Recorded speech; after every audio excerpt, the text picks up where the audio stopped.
In this video, I'm going to show you how Cassie participates in putting her own harness on.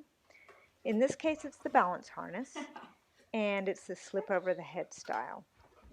The first thing you want to train is a nosed hand target. You want a very reliable nosed hand target.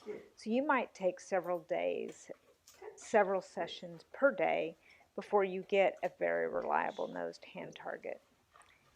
Now, I'm going to do a few of these where I show you she's just putting her nose just barely through the opening. So we start with them on the side of the neck opening that the dog is on, but then we start having her put her head through just a little bit more.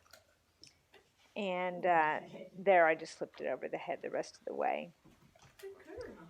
Now the reinforcement doesn't end there. When you're training a dog to feel the love for their harness, you want to reinforce every step basically. So she's standing there so nicely. I'm buckling up her girth straps. I'm reinforcing for each buckle that snaps. Now I'm going to adjust the harness back a couple of inches behind her elbows, 2 to 3 inches behind her elbows. Ask for another nose touch. Now I'm going to show you how we take it off. When I slip it back over her head, I do a nose to hand touch so that she lowers her head because it slips off easier then. You'll see that again in a minute.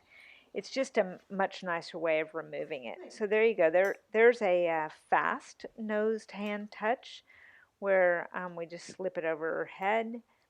And again, I'm going to buckle it up and I'm reinforcing every step of the way.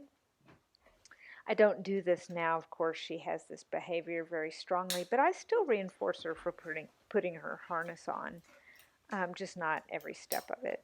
There's the leash, and of course I always reinforce when I put the leash on because putting the leash on is a really good thing.